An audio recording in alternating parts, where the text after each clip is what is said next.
accueillir Yann Potin qui vient de publier aux éditions du Seuil, de co-diriger cet ouvrage collectif avec Florian Mazel qui est un médiéviste. Yann ayant été aussi médiéviste, mais Yann est aussi historien et archiviste. Il travaille à la direction des fonds des archives nationales et il fait partie de ces chercheurs qui ont sans doute interrogé le mieux en France le statut de l'archive, les questionnements soulevés par sa transmission et interroger la matière archive, sachant que Yann se voit souvent confier une tâche incroyablement passionnante qui est d'aller dans les familles, recueillir les archives privées pour ensuite les accueillir, les recueillir aux archives nationales où elles sont inventoriées. Et on doit notamment à Yann d'avoir réussi à identifier des fonds d'archives très précieux comme le fonds, je disais, Alimi, une partie du fonds Marc Bloch, le fonds Lucien Febvre, qui était le fondateur de l'école des honneurs avec Marc Bloch, et très récemment le fonds Régine, je crois. Lynn Renaud, pardon. Voilà, comme ça le spectre est assez large. Pardon. Donc pourquoi Yann s'est attelé à cet ouvrage très ambitieux qui est un ouvrage collectif qui réunit vraiment des historiens de toutes les générations et également de tous les champs de spécialisation historique, parce qu'il y en a vraiment beaucoup.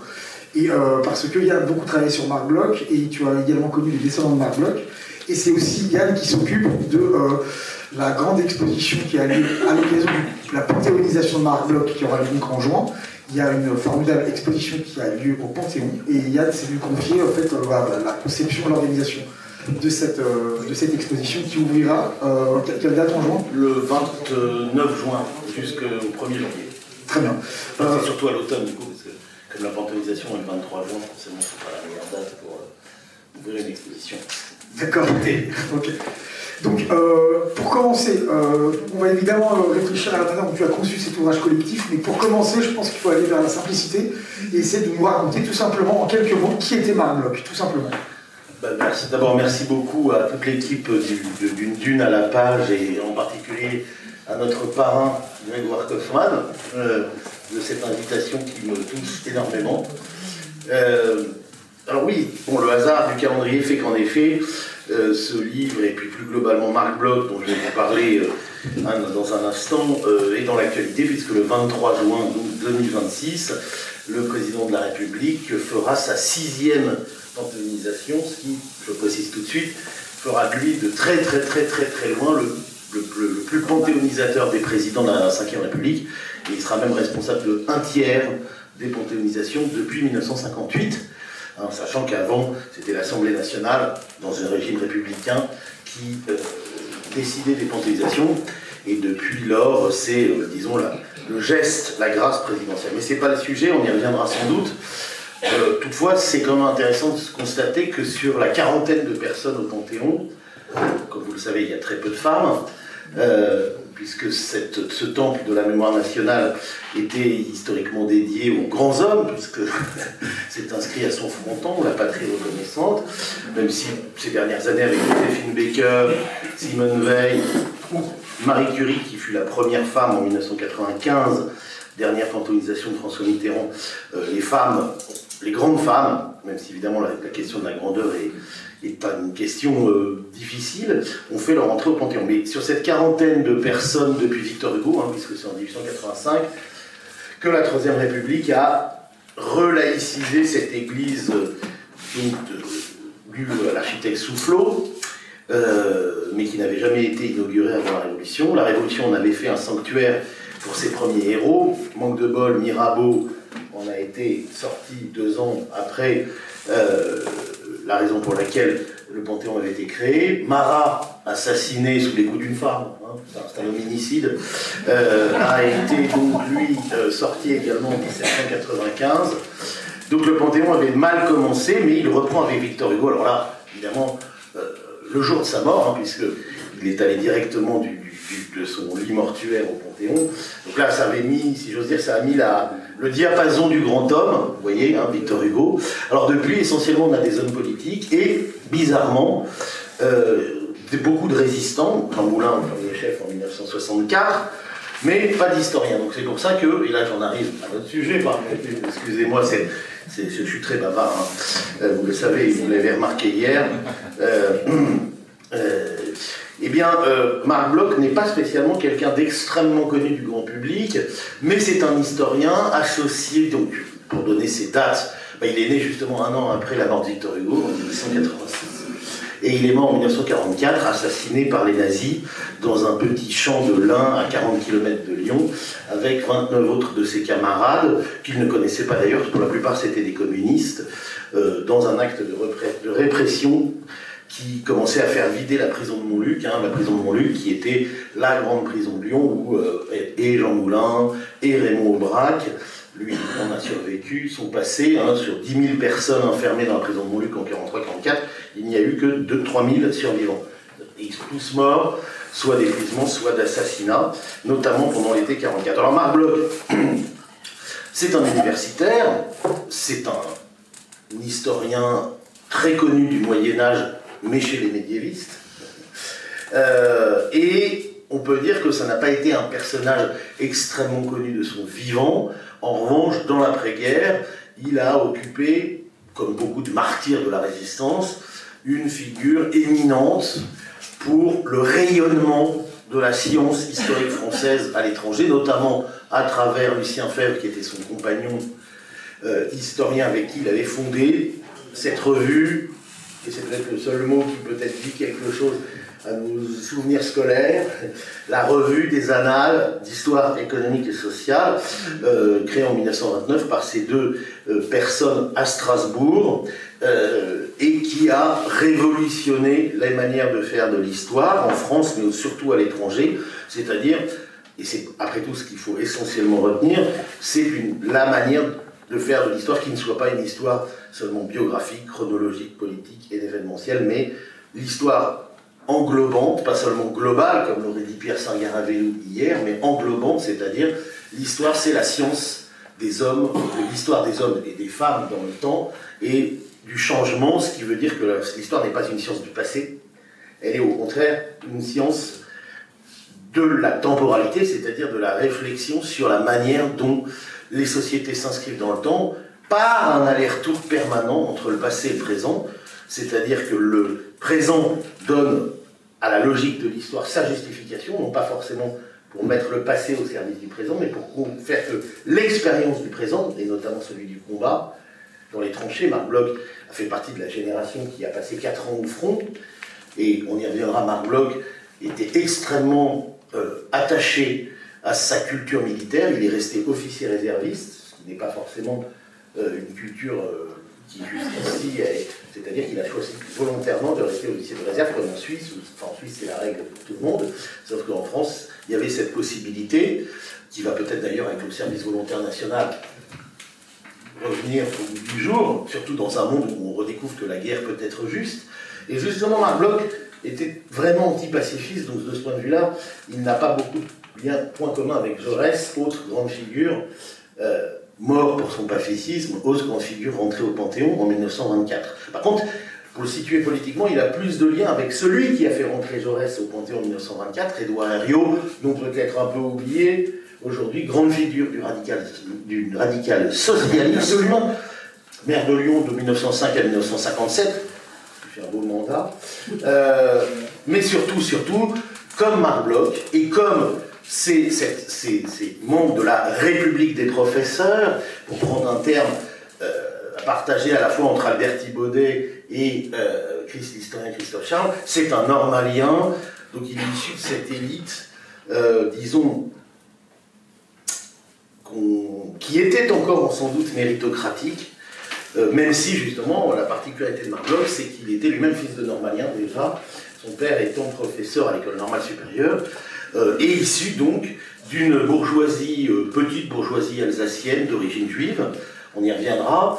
La judéité de Marc Bloch est un des sujets complexes dans notre affaire, puisque Marc Bloch justement est le symbole, ou plutôt l'incarnation parmi tant d'autres, de ce que Pierre Birnbaum a appelé les fous de la République avant 1940, l'historien Pierre Birnbaum, c'est-à-dire justement ces Israélites français, c'est comme ça qu'il voulait qu'on les appelle, pour éviter d'utiliser le mot juif, qui estimaient qu'ils avaient été émancipés en 1791-14 avec la Révolution française, à peu près ou en même temps que les Bretons, les Auvergnats, les Landais même.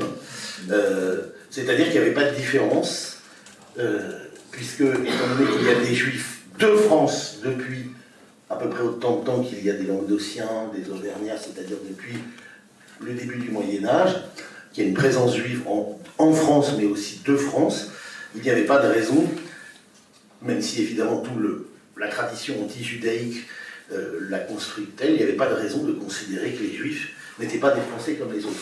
Et de fait, Marc Bloch est connu pour cette phrase qui finalement mérite d'être encore fortement méditée, surtout quand on stigmatise quelqu'un par son origine, qu'elle soit landaise, juive ou a fortiori arabe, musulmane, c'est cette phrase où il dit « Je me sens juif que face à un antisémite ». Qu'en présence d'un antisémite. Donc, ce qui veut dire que quand on... c'est d'ailleurs tout le problème pour parler de est-ce que c'est un juif qui rentre au Panthéon, puisque ça faisait partie depuis de nombreuses années, même si on peut dire que dès 1987 avec René Cassin, ou même on peut dire que si on veut Jean Zay en 2015 peut être considéré comme juif, même si sa mère n'était pas juive. Cette idée, il y a eu des projets de panthéonisation de Dreyfus, qu'il fallait que les différents membres de la communauté nationale puissent être représentés au Panthéon. Ça fait partie, vous savez, de cette vision, je dirais, très américaine, du quota de la mémoire, où il faut que chacun ait un représentant. Marc Bloch, justement, et sa famille ne veut absolument pas qu'il y ait de représentants des autorités religieuses, ni rabbiniques, ni chrétiennes, ni musulmanes, et ne veut absolument pas qu'on dise que c'est un juif aussi qui rentre au Panthéon.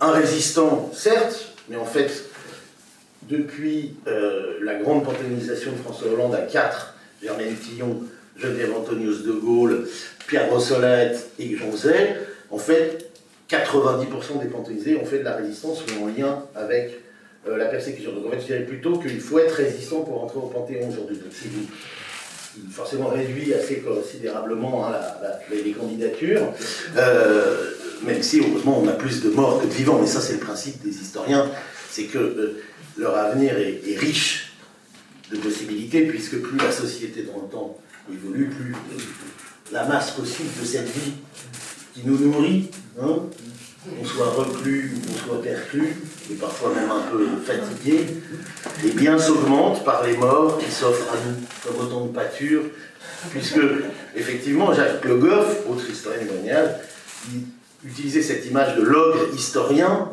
à partir de Marc Bloch qui faisait miel de toute source.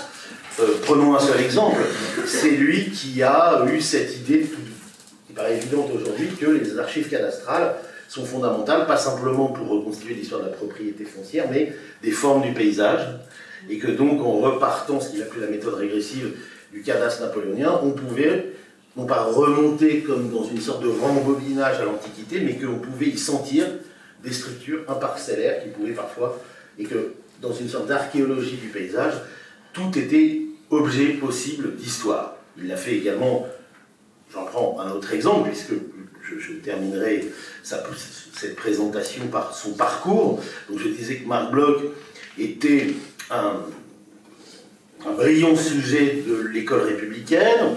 Au passage d'ailleurs, l'attachement patriotique se déclare très tôt chez son père, puisqu'il fait partie des optants en 1972 de l'Alsace-Moselle. Vous savez qu'en 1871, l'annexion par le Second Reich allemand a permis pendant un an à des Alsaciens d'opter pour la nationalité française. Donc il fait partie de ces optants, ce que n'a pas pu faire d'ailleurs son grand-père, Marc, qui lui était instituteur dans une école israélite, justement, en 1871. Donc Marc, né en 86, rentré très tôt dans cette école de la rue d'Ulm à Paris, où d'ailleurs il reçoit les cours de son père. On a même des notes de Gustave Bloch sur des leçons de Marc Bloch, ce qui est quand même une forme tout de même d'entre-soi, et l'entre-soi parfois juste peut aller se loger un peu partout, même au pied des dunes, c'est vrai, hein. Et en tout cas là, dès 1904, les choses étaient assez nettes. Ça n'a pas empêché Marc Bloch, d'abord de ne pas faire tout à fait ce que faisait son papa. Son père était un historien de l'Antiquité, membre d'une école, ce qu'on a appelé de manière un peu excessive l'école positiviste ou méthodique. Il a, par exemple, il est l'auteur du premier grand volume de l'histoire de France publié sous la direction d'Ernest Lavis en 1900, sur la Gaule romaine. Et Bloch, le fils, lui s'est engagé alors dans une thématique qui en fait est après tout très liée à tout ce que j'ai pu dire sur l'émancipation des Juifs, mais ça pas simplement des Juifs, puisqu'il rappelait qu'au fond, jusqu'en 1789, tous les Languedociens, Auvergnats, Bretons, Normands étaient des sujets du roi, donc ils n'étaient pas vraiment libres, et que donc l'émancipation, elle ne concerne pas simplement les Français de souche. Donc cette histoire d'émancipation, il l'aborde à travers l'histoire du servage, qui est sa thèse. Il publiera de manière assez différée grâce à une autorisation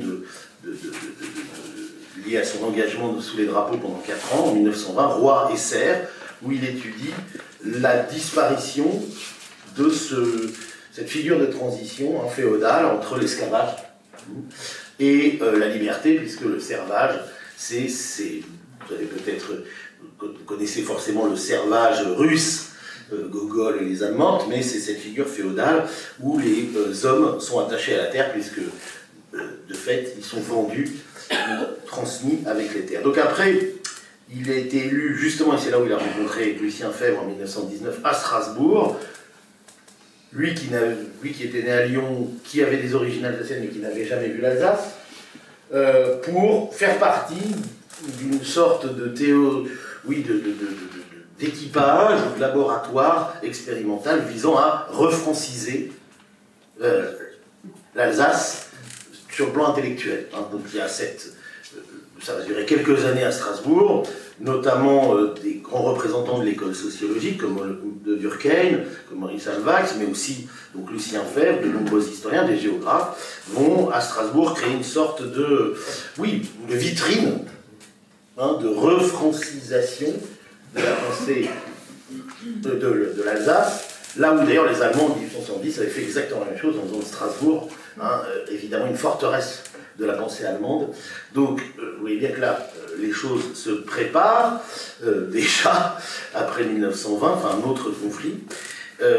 Justement, c'est intéressant peut-être de faire un tout petit développement sur l'expérience fondatrice dans les tranchées pendant la guerre de 14-18. Tu allais sans doute y venir avec sa réflexion sur les rumeurs et sur... Voilà, c'est exactement, merci de cette virgule, parce que vous voyez... ce point virgule peut-être. Et en effet, alors, son expérience des tranchées, elle est pas banale, elle dure 4 ans, il est essentiellement en Argonne, il aime le feu. On a la chance d'avoir quelques pages qu'il a écrites en convalescence. Il a eu la fièvre typhoïde dès janvier 15, ce qui lui a permis de passer 3 mois à l'hôpital, mais il enrageait parce qu'il avait connu le feu très violent de l'automne 14, qui vous savez le plus meurtrier, l'automne 14, proportionnellement, et il montre son aptitude justement, alors qu'il a commencé comme sergent, à la carrière des armes. Donc en fait il fait une très belle carrière puisqu'il va finir capitaine en 4 ans, et c'est pour ça d'ailleurs qu'il va rester officier réserviste, parce qu'il est très fier justement d'avoir servi aussi par le feu, et son expérience des tranchées est une expérience, je dirais, assez totale, comme l'historien politiste Nicolas Mariol l'a montré dans un très beau livre, Tous unis dans la tranchée. Il découvre le peuple français, c'est-à-dire les classes sociales inférieures qu'il n'a pas vues dans le milieu de sa bourgeoisie parisienne, mais il en est conscient. Et il a conscience que c'est grâce aux tranchées qu'il finalement découvre les paysans pas du Moyen-Âge, rassurons-nous, mais les descendants de ces paysans dont il avait fait jusqu'à présent l'objet d'études. Et en effet, parmi 1000 autres observations qu'on peut faire dans cette expérience unique, qui n'est pas seulement sociale, mais qui est d'abord psychologique, de la guerre, hormis ce goût pour les armes, et j'insiste vraiment beaucoup, et du feu. Il y a des passages entiers sur comment il prend goût à détester évidemment les gens qui avaient peur, comment il disait que ses soldats tiraient trop haut parce qu'ils avaient peur de découvrir leur visage, etc. Parmi tant d'autres, il découvre le phénomène bien connu en temps de guerre des fausses nouvelles. Alors évidemment aujourd'hui le terme est utilisé logique quand on est dans la banlieue d'un empire, dans la langue de l'empire, donc fake news. Mais en effet, fausse nouvelle, c'est le terme de l'époque qu'il emploie dans un article à sortir de la guerre, réflexion sur les fausses nouvelles de la guerre. Donc on pourrait traduire ça par réflexion sur les fake news de la guerre, qui est très court, qui a été publié d'ailleurs en petit tir à part chez Alia, vous pouvez acquérir, vous pouvez aussi trouver sur internet, sur Gallica, dans la revue de synthèse historique, pardon pour les éditions Alia. Et effectivement, ce questionnaire va la conduire à se dire comment, d'abord, se forgent les fausses nouvelles, mais surtout quelle fonction historique elles ont. Au lieu de mettre en débat ou en opposition le vrai et le faux, il essaie de comprendre comment le faux construit l'histoire, en admettant que l'histoire soit non pas forcément le vrai, mais le réel, a priori. Ce qui s'est passé, disons, on ne sait pas si c'est vrai, mais en tout cas, ça s'est passé. Parfois, il y a des événements comme ça, un peu irrationnels, qui se passent dans une journée, et on sait, c'est peut-être faux, c'est peut-être vrai, mais en tout cas, c'est réel. Hein, concret, parfois. Et donc, ces fausses nouvelles de la guerre, il en tire un questionnaire beaucoup plus large sur la construction de la croyance collective. Et il va l'appliquer, pendant les années suivantes, à un très vaste questionnaire qui nous concerne tous indirectement, c'est-à-dire le pouvoir thaumaturge. Alors, thaumaturge, T-H-A-U-M-A-U-T-G-E, c'est un vilain mot, mais qui en général a pas mal de succès, comme certains gros mots comme ça. Thaumaturge, c'est le pouvoir de guérir en touchant, qui est un pouvoir, en fait, si j'ose dire, très répandu dans la société. Hein. Par exemple, ne serait-ce que quand on touche la tête pour voir s'il y a de la fièvre, vous voyez ce que je veux dire, le côté redouteux, hein. Tu as les mains chaudes, etc. C'est un pouvoir qui est propre de l'aristocratie.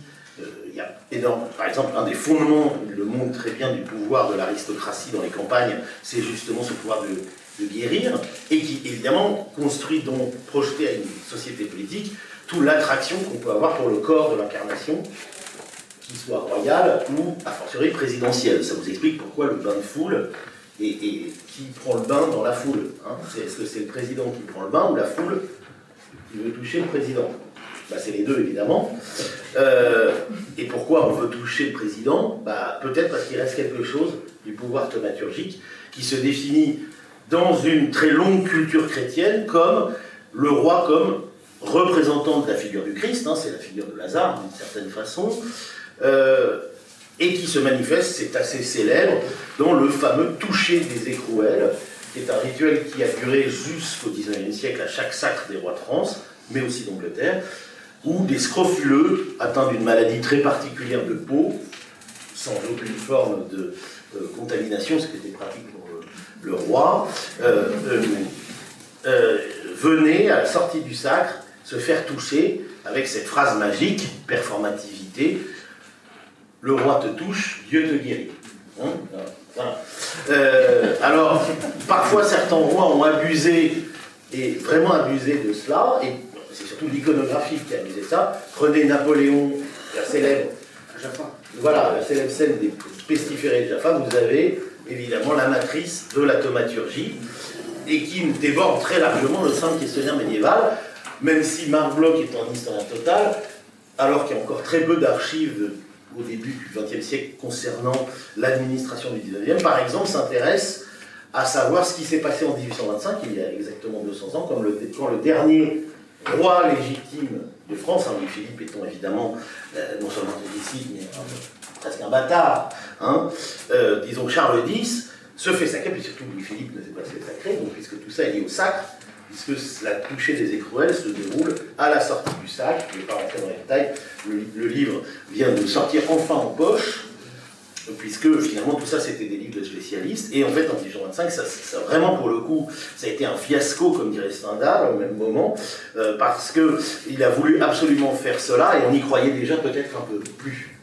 Et il y a eu une scène un peu ridicule dans un hôpital à Reims, assez mal attesté, puisque le sacre par définition se déroule à Reims, où Charles X, on a apporté des malheureux à Charles X, et on ne savait pas trop ce qui allait se passer, et en fait ça l'a effrayé, le pauvre.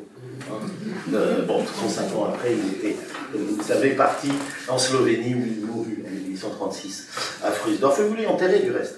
Bref, donc, Voilà, ensuite Marc Bloch a été le grand historien de la société féodale. Il a mis pas mal de temps à sortir de Strasbourg. Lucien Febvre a été le geste de France en 1933. Lui ne l'a pas été, en partie pour des raisons antisémites, parce que là nous sommes en 33-34, et disons que le Collège de France non pas était antisémite, mais s'appliquait lui-même cette chose qui est toujours le début de la persécution, c'est-à-dire la logique du quota, ce qu'on appelle à l'époque le numerus clausus.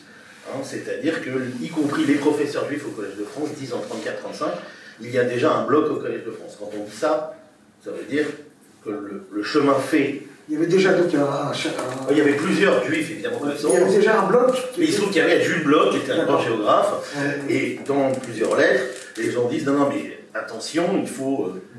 Et c'est y compris Marcel Mauss, qui justement incorporent, ça vous dit peut-être quelque chose, la logique de l'antisémitisme en étant eux-mêmes les policiers de la présence juive prétendue dans, en l'occurrence, cette institution relativement représentative, une quarantaine de personnes, surtout les aspects du savoir. Par exemple, l'arrière-grand-père de Nicolas Offenstadt, Isidore Lévy, il en parle tout le temps, cet historien de la Première Guerre mondiale, était au Collège de France, orientaliste, et il a une très belle lettre où il vote contre Marc Bloch parce qu'il a peur que ça fasse un juif de trop. Voilà. Je dis ça pour... Bon, alors il se trouve que ça tombe l'année du 6 février 34 et qu'il y a aussi une très forte réduction budgétaire, ça peut nous dire aussi quelque chose qui fait qu'il y a 4 chaires en moins, donc ça ne fait que, si j'ose dire, renforcer la logique du numerus clausus. Clausus, c'est la fermeture, bien sûr. Le quota. La logique du quota, qui, je crois, maintenant est assez bien ancrée dans les pratiques, les représentations et les justifications politiques, je crois. Donc, dans tous les côtés. Voilà, et donc Marc Bloch, évidemment, est confronté au milieu des années 30 à la montée du fascisme avec Lucien Febvre. Lucien Febvre est un peu plus engagé que lui, parce qu'un peu plus socialiste, et veut absolument maintenir cette revue des Annales. Ils vont quand même signer un certain nombre d'interventions politiques, comme le comité de vigilance des intellectuels antifascistes, mais Marc Bloch est vraiment très anticommuniste, très antisyndicaliste. Pour lui, ça va assez bien avec son côté d'ailleurs mère courage, sens du devoir. Entre-temps, il sera marié, il aura eu 6 enfants en 10 ans, entre 1920 et 1930. Donc c'est aussi quelqu'un qui incarne une forme de vraie morale de l'éducation, très impliqué dans celle de ses enfants, peut-être un peu trop d'ailleurs. Comme ses enfants ont témoigné, vous avez peut-être connu dans les années 80, pour les plus âgés d'entre nous, Étienne Bloch, qui était son fils aîné, qui a créé le syndicat de la magistrature en 1969, qui était très engagé, et qui, justement, témoignait d'un père extrêmement rigoureux, qui l'a conduit, effectivement, par exemple, en 1939, puisque réserviste, alors qu'il avait 53 ans, à partir au front, même s'il était capitaine, donc il ne sera pas au front, mais à l'état-major, alors qu'il avait 6 enfants mineurs. On peut dire que c'est une forme d'engagement. Il ne l'a jamais regretté, mais il en a tiré le livre qui l'a rendu célèbre. Puisqu'en fait, jusqu'à présent, je ne sais pas dit pourquoi Marc Bloch était célèbre. C'est vrai, non? Qu'est-ce que vous en pensez? Non, vous n'avez rien dit, en fait. Eh bien, en 1940, il refait l'expérience, non pas du front, mais de l'état-major, puisqu'il s'occupe d'ailleurs de carburant, et il va être tellement déçu, et même effondré, par la désorganisation de l'armée, et en particulier de l'état-major, qu'il va échapper à la captivité, ce qui était pour lui une chose inenvisageable, en faisant ce que pas assez, sans doute, les soldats français ont fait en juillet 40 ou en juin 40, tout simplement en enlevant son uniforme, ce qui est une forme de désertion, mais il estimait que l'État s'était déserté lui-même, puisqu'effectivement, tout ce fameux million de captifs, c'est avant tout parce qu'ils n'avaient pas été aux toilettes pour changer. Vous n'avez peut-être pas remarqué d'autres costumes, mais ils auraient pu rentrer dans un à Dunkerque, dans un magasin d'habillement. Donc il rejoint en juillet 40 sa maison dans la Creuse, et là il écrit en 3 semaines, ce qui va le rendre célèbre, et ce qui justifie sans doute son entrée au Panthéon aujourd'hui, un témoignage, c'est le terme qu'il emploie, témoignage de 1940, publié après sa mort sous le titre de « L'étrange défaite », où il analyse, en historien médiéviste, mais en historien tout court, les causes de la défaite, alors ce qui donne d'ailleurs au titre son absurdité, hein, puisque justement il montre que cette défaite n'était pas du tout étrange, et qu'elle était complètement prévisible, en tout cas qu'elle était presque surdéterminée par le pacifisme, par l'aveuglement, dans des croyances un peu, disons, munichoises, puisqu'il était vraiment l'anti-munichois absolu. Pour lui, toute forme de pactisation avec Hitler était déjà une défaite. Ce texte, il ne l'écrit pas pour le publier, il l'écrit pour, si j'ose dire, se laver, pour laver sa conscience et sa responsabilité. Il va d'ailleurs le faire enterrer dans un jardin, il en parle dans quelques lettres, et évidemment, à l'automne 1940, et même avant l'automne, dès le mois de juillet, alors que le statut des Juifs n'est pas du tout rédigé, il sent, et il sait, parce qu'il a l'habitude de l'histoire, que, évidemment, la persécution va certainement s'abattre sur lui. Donc il anticipe auprès du ministère de l'Éducation nationale, où il connaît à peu près tout le monde, pour des raisons sociologiques expliquées plus haut, hein, puisque tous les cadres, à ce moment-là, de l'Éducation nationale, soit des anciens camarades, soit des gens très proches, y compris celui qui va être le futur ministre de l'Éducation nationale, Jérôme Jacopino, qui était un élève chéri de Gustave Bloch, son père. Il va anticiper toute persécution et obtenir d'être nommé, alors qu'il avait été élu à la Sorbonne en fin 1936, d'être nommé à Clermont-Ferrand, en fait dans la fac de Strasbourg, déplacée depuis 1939 à Clermont-Ferrand, hein, parce que vous savez que de la même façon que les hôpitaux, les écoles avaient été depuis 1939 déplacées dans l'ensemble de la France, et il va donc tenter de poursuivre son enseignement dans ce qui est la zone libre, donc ce qui est en train de devenir la zone libre. Le statut des Juifs arrive le 3 octobre, publié le 18 octobre au journal officiel, avec 3 mois, 1940 bien sûr, pardon. Non, mais je veux dire, là on était en 40, 40 c'est vraiment le... Hein, on s'en fout comme de l'an 40, quoi. Là on s'en fout pas, s'il y a un, Et donc on est toujours en 40, effectivement, excusez-moi, je suis dessus. Et donc, effectivement, il va faire partie des 120 personnes qui vont essayer de faire jouer l'article 8 du statut des Juifs, qui est une loi, en fait, on dit statut, mais c'est une loi, pas votée par l'Assemblée, évidemment, puisqu'on est dans un régime non démocratique, qui permet pour services scientifiques rendus, pas souvent des services militaires rendus, mais là c'est services scientifiques rendus, d'obtenir une levée du statut. 125 personnes, tous les dossiers sont aux archives nationales, dans les archives du Conseil d'État, et il fera partie des 11 personnes d'origine juive sur 125 qui, pour services scientifiques exceptionnels rendus, seront relevés du statut des Juifs, dès début décembre 1940, ce qui en fait le fait rentrer dans quelque chose qui pour lui est une restauration fondamentale, mais en même temps la stigmate de la stigmate, c'est-à-dire que c'est encore plus pervers de devoir être relevé d'un statut qu'on ne reconnaît pas, mais ça lui permet quand même de continuer d'abord à élever ses enfants, à enseigner, à publier et à vivre à Clermont-Ferrand, puis à Montpellier l'année suivante. Entre-temps, il aura eu un projet d'exil aux États-Unis, invité par la New School of Social Research, mais sa mère étant malade et voulant partir, je ne vais pas rentrer dans les détails, mais vous trouverez ça éventuellement dans le livre, il ne le met pas à exécution, comme le feront d'autres, comme Claude Lévi-Strauss, beaucoup plus jeune, mais qui a lui aussi fait la demande d'être relevé, mais ne l'a pas eu, puisque 11 sur 125, ça lui donne quand même un peu le... Alors dans les 11, il y a par exemple Henri Faucillon, Louis Alphèse, Robert Debré, bien sûr, le père de Michel, hein, le grand médecin hospitalier. Donc 11 grands intellectuels, mais 11 sur 125. Et évidemment, maintenant commence ce qui va être son chemin qui va le conduire à un autre engagement qui va être la clandestinité et la résistance, qui ne va pas se faire tout de suite, qui va entraîner des malentendus, parce que par exemple Lucien Febvre souhaite continuer à publier les annales sous régime d'occupation, c'est-à-dire que contrairement à ça, c'est des choses sur lesquelles il va falloir commencer à réfléchir par rapport à l'année prochaine, c'est-à-dire qu'est-ce qu'on fait quand est-ce qu'il faut tout arrêter, fuir, ou au contraire maintenir, comme il vient faire, d'où rater, en pensant que, justement, le rapport de force, ça se tient aussi à toutes les échelles de la société. et notamment au niveau intellectuel. Et effectivement, le régime de publication entre la zone occupée et la zone libre n'est pas le même. C'est-à-dire qu'un juif d'origine, même relevé du statut, peut publier en zone libre, mais pas en zone occupée parce que c'est les Allemands, c'est la législation allemande qui s'applique. Donc il y a un gros conflit. Finalement, Bloch, et ça était une source, je le dis, parce que là encore, les plus vieux d'entre nous qui ont connu les années 90, quand la figure de Bloch, au moment du cinquantenaire de sa mort en 94, est redevenue devant la scène, il y a eu toute une polémique que la France apprécie. Hein. La France adore les conflits fratricides.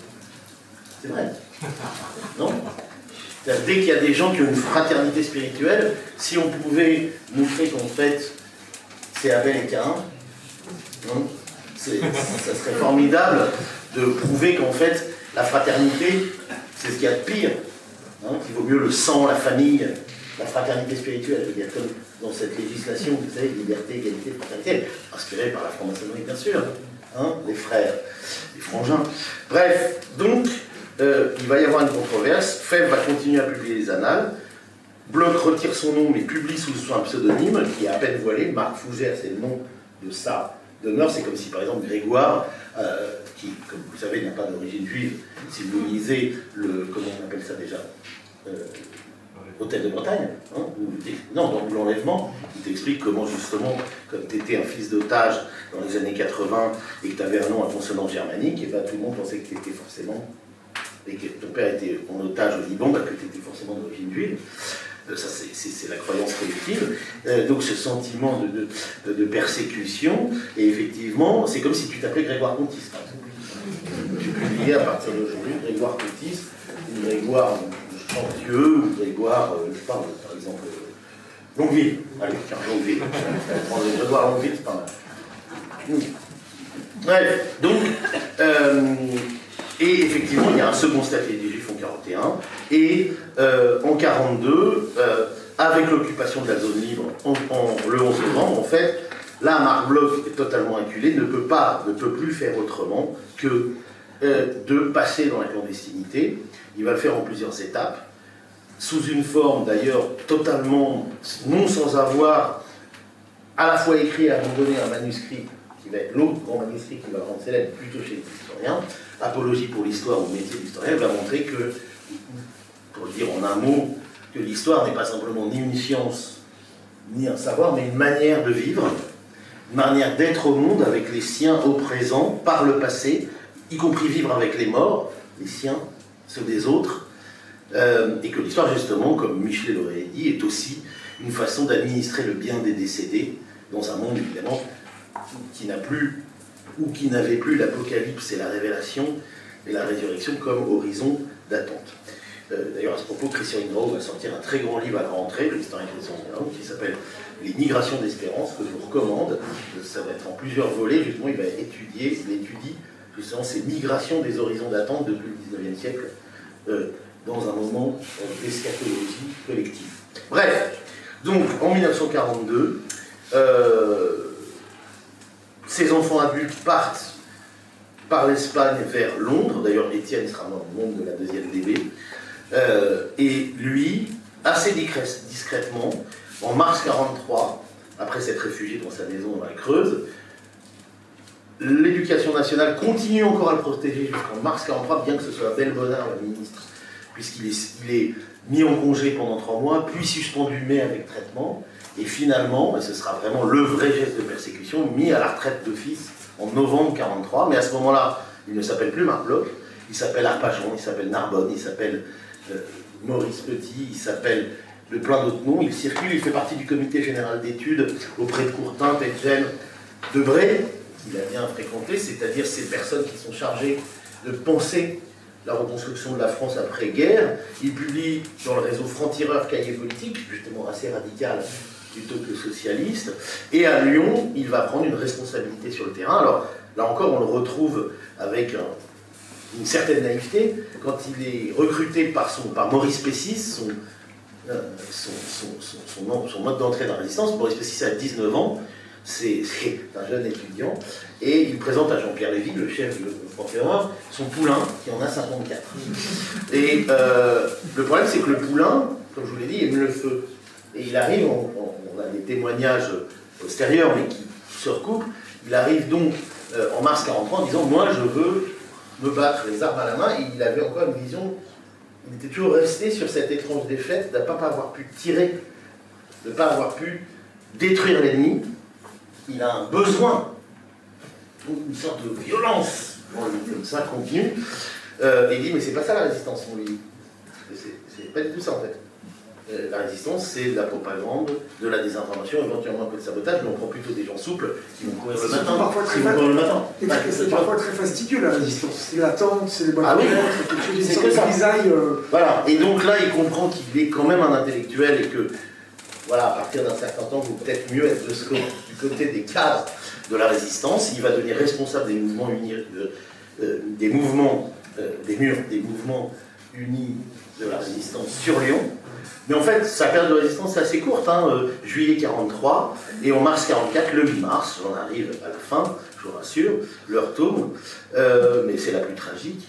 Le 8 mars 1944, après l'arrestation de son neveu 2 jours plus tôt, ce qui va susciter une politique intrafamiliale qui dure encore, comme dans toutes les bonnes familles confère Hôtel de Bretagne, que je vous recommande, eh bien, il va être arrêté. D'ailleurs, l'avant-veille, il écrivait à sa femme qu'il avait pris trop de risques, qu'il était toujours dans la même planque, enfin, le même appartement rue de l'Orangerie à Lyon, caché par une amie Blanche Molino et sa secrétaire Nina Morgoulet. Il dit, je risque vraiment d'être arrêté. Effectivement, 2 jours après, il a été arrêté. Et là commence évidemment un chemin de douleur qui va le conduire à la mort.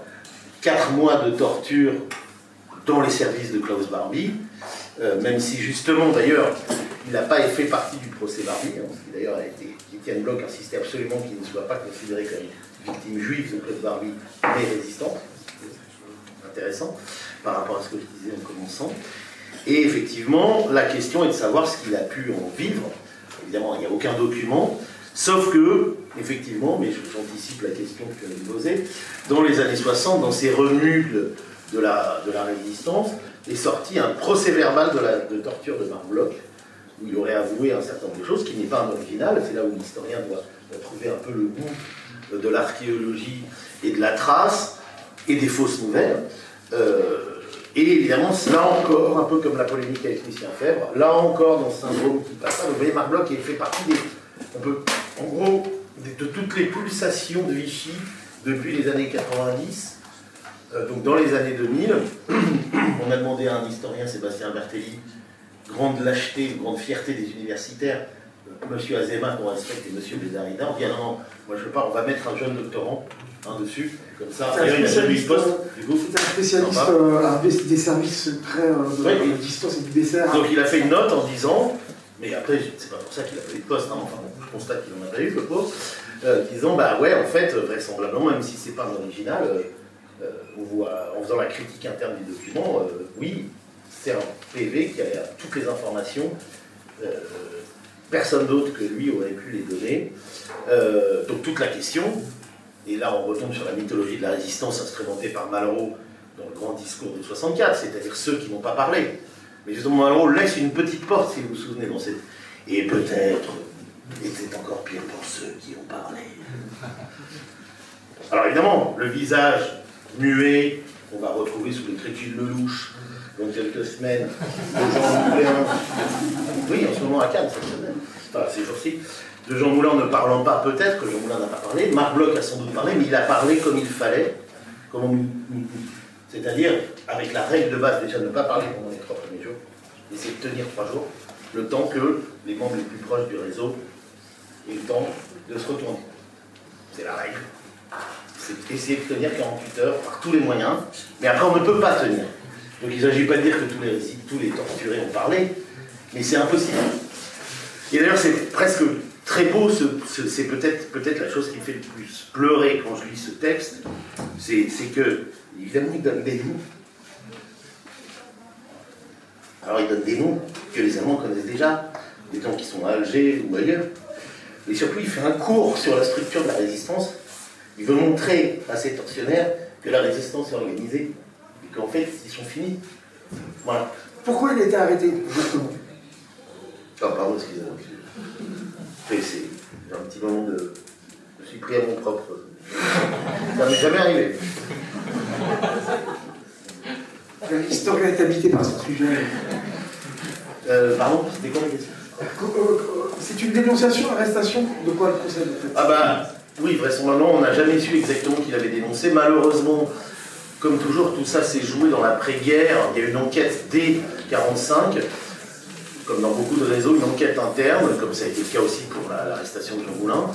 Et évidemment, là encore, c'est ce que je disais sur le fratricide, les plus mauvaises idées reviennent tout le temps. On s'est tout de suite dit, bah, c'est son neveu qui l'a trahi parce qu'il avait été arrêté 3 jours plus tôt. Et ça, je vous dis, ça a d'ailleurs son neveu, Jean Bloch-Michel, pour le nommer, hein, qui est d'ailleurs un écrivain important des années 50-60, traducteur aussi, puisqu'on parlera de traduction demain avec Julie Siboni, grand traducteur de littérature américaine, c'est le premier traducteur de Dos Passos en phrase, je tiens à préciser. Jean qui était plus jeune que lui, que Marc avait élevé, puisque le frère aîné de Marc n'était pas un aîné, c'était un cadet. Son frère était médecin, justement, il n'avait pas suivi la reproduction normalienne, presque désolante, de cette méritocratie épuisée. Eh bien, son frère aîné médecin avait 2 fils que Marc Bloch il est mort en 22 après la guerre, Louis Bloch, et les 2 fils, Jean et Henri Bloch-Michel, c'était le nom de leur mère, Marie-Michel, ont été vraiment élevés par Marc. En fait, on fait de 6 enfants, il y en avait plutôt 8 en fait. Hein. L'un était de 7 et 2 étaient de 13. Et donc, là encore, vous voyez comment le pire de la fiction vient se loger dans la réalité. Forcément, s'il y a un traître, il faut qu'il soit proche. C'est mieux pour le roman, hein? C'est beaucoup mieux, non? C'est le film avec Simon Pignon. Voilà. Donc, alors l'armée des ombres, vous voulez parler de l'armée des ombres. Donc, on ne sait pas comment il a été arrêté. Par contre, reportons-nous au témoignage le dernier, cette lettre qu'il écrit à sa femme, qui venait le voir régulièrement. Alors sa femme d'ailleurs, entre parenthèses, qui est morte 2 semaines après lui. Alors là, pour le coup, c'est vraiment la tragédie, parce qu'elle était venue le savoir à Lyon s'installer, et elle a été emportée par une péritonite, et donc ils sont morts mutuellement dans la double ignorance, ce qui fait que tous les enfants étaient orphelins, le temps qu'on découvre le cadavre de Marc Bloch 3 mois après son assassinat. Ça fait partie aussi de la grande tragédie familiale. Mais donc, la lettre qu'il écrit à sa femme que j'évoquais 2 jours avant, il dit qu'il y a 80% de chances qu'il soit arrêté. Donc, au fond, c'est peut-être ça le meilleur témoignage, c'est qu'en fait, il a pris trop de risques. Sans doute que là, il y a toujours une part de sacrifice, je dirais, liée à la dépression. Même si en mars 1944, ça commence à sentir bon, c'est justement l'énergie du désespoir. Et de toute façon, en 1941, mais comme il l'avait fait en 1915, et c'est totalement lié à son engagement patriotique, il a le goût du sacrifice. En 1941, il écrit un testament qui sera présenté de 2 pages au Panthéon, où, c'est là où justement c'est dans ce texte qu'il dit « Je ne me sens juif que face à un antisémite », où il dit qu'il veut mourir pour la France. Que c'est parce que pour lui, c'est la seule façon d'être reconnu comme français. Puisque la France ne veut pas le reconnaître comme français. Donc, il croit encore que s'il meurt pour la France, enfin, on arrêtera de lui dire qu'il n'est pas un bon français. Et c'est d'ailleurs les derniers mots du testament, je mourrai comme j'ai vécu en bon français. Voilà. Alors, on va ouvrir un petit peu aux interventions des uns et des autres. On a encore un petit quart d'heure devant nous. J'ai quelques petites questions à poser aussi de mon côté, mais je voudrais déjà vous faire intervenir. Je vous écoute, monsieur. Quelles idées c'était de résistance, en fait? Je vous l'ai dit peut-être trop vite. Ils sont assez, d'abord, compacts dans le temps, puisqu'on n'a pas de trace d'engagement à Lyon avant mars 43, et il est arrêté en mars 44, vous voyez, c'est 1 an, mais en fait c'est l'année de la résistance, vous savez, c'est un peu difficile, et surtout on confond peu résistance et clandestinité. Donc on peut dire que tout, sans rentrer dans l'affreux mythe résistentialiste, ce mensonge sur lequel la France a vécu dans une très longue après-guerre, évidemment que l'opposition, la bataille du silence, comme dirait Vercors, elle est bien antérieure à la résistance. Et c'est d'ailleurs ce que l'historiographie récente comme Laurent Douzou, Sébastien Martelly, ou Julien Blanc, il faut parler d'abord de clandestinité. C'est la question de la lutte clandestine et pas de la lutte résistante qui compte. C'est la clandestinité, en gros, à peu près partout, elle commence le 11 novembre 1942, qui est c'est-à-dire le jour de l'invasion de la zone libre, pas seulement pour les Juifs, mais pour tout le monde. Parce qu'avec l'invasion de la zone libre, c'est c'est vraiment une autre étape qui commence. Donc dans ce cadre-là, lui, comme je vous l'ai dit, au fond, lui, au départ, il voulait vraiment être sur le terrain, mais vraiment, il avait même amené un vieux pistolet. Enfin, je veux dire, c'est presque, pour le coup, c'est une scène de Far West, quoi. Je veux dire, il veut tuer du Boche. Je veux dire, oui, enfin, il a besoin de cet engagement-là, et on va l'orienter vers finalement ce qu'il est, c'est-à-dire un monsieur de 56 ans qui est un grand intellectuel, qui a en plus un réseau très important dans l'État, et que donc ça peut être important pour préparer la libération. Et d'ailleurs, ce qu'il va faire, c'est écrire beaucoup dans des cahiers politiques, qui est la revue clandestine de Franc-Tireur, notamment des textes sur la réforme de l'enseignement, qui seront ensuite mis au compte du plan Langeron, même si c'est des réformes qui... Donc, en fait, ces textes de réflexion sur la réforme de l'enseignement ont été en partie mis en application après la guerre, c'est ça? Mis en gestation, mais finalement, parce que justement, il voulait détruire le système des classes préparatoires, dont il était aussi, mais ça c'est ce qu'il trouvait absolument, justement, dévoyé par la reproduction. Mais en fait, il a beaucoup écrit, et il a organisé, et c'est pour ça que je parlais tout à l'heure dans son interrogatoire, dont on ne sait pas si c'est un document vrai, c'est qu'il prend un plaisir, mais comme un cours d'histoire contemporaine, à détailler les structures de la résistance devant ses bourreaux. Vous voyez ce que je veux dire? Avec cette idée de contrer le fait que cette image du terroriste désorganisé, sanguinaire, etc., en montrant que c'est implacable, qu'en fait c'était... Voilà, c'est ça le... Okay. Mais, à part, je vous dis, organiser des réunions à Lyon, aller de temps en temps à Paris, revenir en Creuse, où d'ailleurs il reprenait son identité, et pour vous raconter une histoire qui m'est arrivée, enfin qui nous est tous arrivée, je me permets de la raconter peut-être, parce que ça va être, c'est grâce au fond à ce processus de panthéonisation que c'est arrivé. Vous connaissez peut-être un écrivain qui est décédé l'an dernier, qui s'appelle Jacques Roubaud, qui est un membre de Oulipo, mais qui n'est pas un écrivain très connu, qui donc a pour particularité, dont la grand-mère était justement la logeuse de Marc Bloch. Et dans un très grand livre sur la mémoire de sa famille, qui s'appelle La Boucle, publié en 1993 au Seuil, il dit incidemment que chez ses grands-parents, il y a une carte d'identité de Marc Bloch. Bon, en 93, ça n'a pas fait... non pas que les historiens de la Seconde Guerre mondiale ne lisent pas la littérature, mais enfin, ils n'en fassent vraiment pas beaucoup.